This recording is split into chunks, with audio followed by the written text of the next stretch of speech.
cá estamos nós para o nosso segundo vídeo. No primeiro vídeo, nós vimos a questão dos mapas. E nós vamos voltar a esse tema várias vezes, porque, como eu disse, aqui é um espaço de estudo e você é meu convidado para fazer esse estudo. Nós vamos aprofundando aos poucos, sem nenhuma pressa, com muita atenção.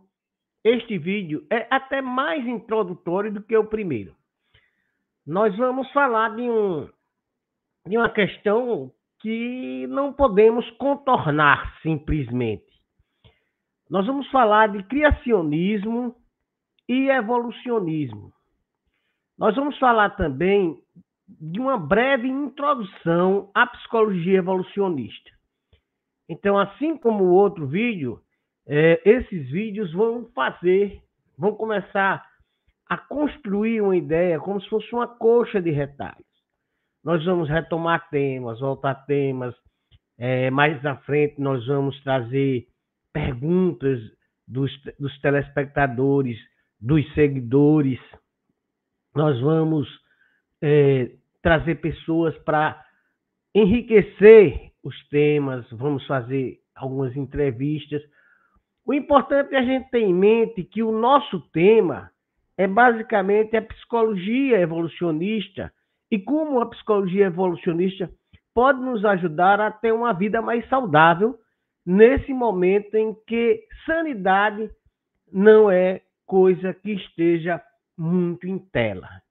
Nós vivemos um tempo em que são tantas loucuras como ficar rico do dia para a noite, como ter seguidores por ter seguidores, como fazer sucesso. São tantas coisas que não levam a nada que fez com que eu fizesse esse canal. E aqui está mais uma pecinha do Lego de construção da ideia. A ideia do canal, eu digo, ela vai ficar mais clara com o passar do tempo. Mas, basicamente, é trazer um pouco de reflexão racional, um pouco de iluminismo aos nossos dias, né? Aos nossos dias tão medievais, para ser mais correto. Vamos falar, portanto, hoje de uma questão incontornável e que tem o seu significado para o desenvolvimento desse canal. Eu estou falando de evolucionismo e criacionismo. As pessoas normalmente nem se perguntam se elas são criacionistas ou evolucionistas. Muitas nem sabem qual é a importância disso, mas vamos pensar um pouco. Para a gente falar em psicologia evolucionista, é importante que a gente tenha uma ideia do que seja a evolução, ou seja, a teoria da seleção natural de Charles Darwin, que foi proposta no final do século XIX.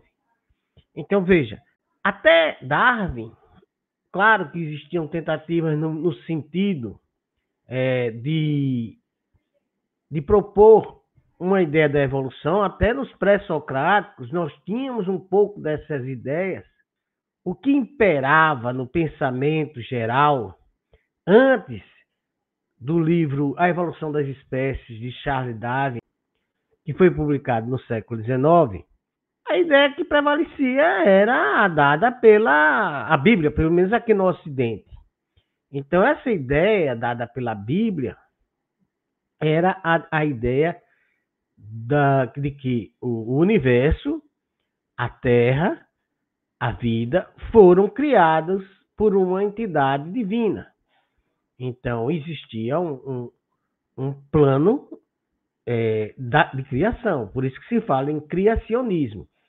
É isso que defende a Bíblia. É isso que defende o cristianismo. Houve a criação, Deus criou o universo, Deus criou a Terra e Deus criou os seres vivos.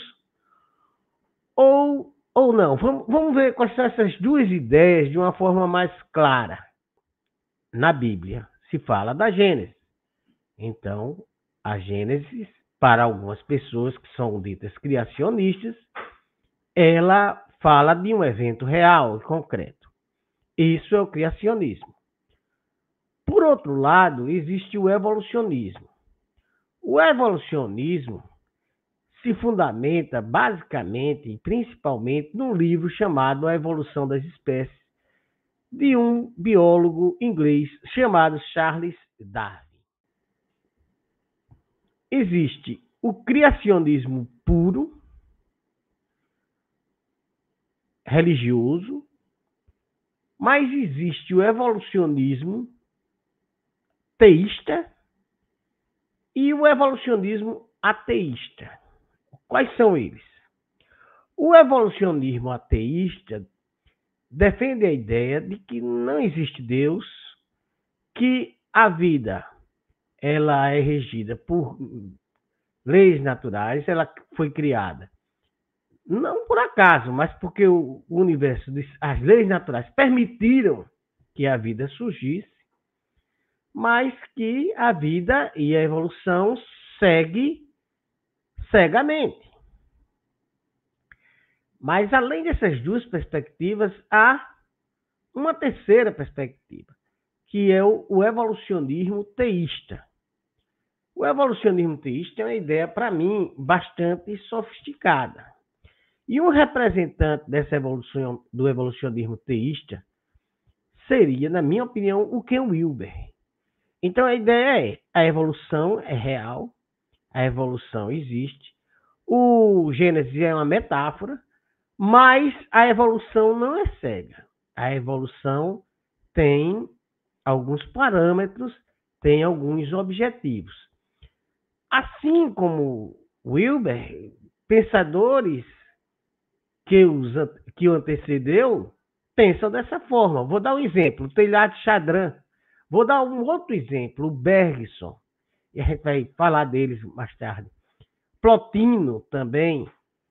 E o próprio Platão. Então, são ideias que colocam até a possibilidade da evolução, principalmente no Bergson, no Teilhard de Chardin e no Ken Wilber, mas consideram que essa evolução não é cega. Então, nós temos aqui três ideias importantes: o criacionismo, que não é científico, que eu considero superado, e se você é um criacionista puro mesmo, que acha que Gênesis é literal, sinto dizer, mas você não vai encontrar muita coisa que vai lhe interessar nesse canal. Existe o evolucionista ateu, que é aquele que acha que a vida não tem nenhuma teleologia, ou seja, não tem nenhuma finalidade. É a história do relojoeiro cego. Um representante dessa ideia é o Richard Dawkins, por exemplo. O Pirula também é nessa linha. E existe o evolucionismo teísta, que não necessariamente é cristão nem é bíblico, mas que considera que a evolução é real, é concreta, a Gênesis é uma metáfora, mas que a evolução não é cega, ela tem sim alguns objetivos.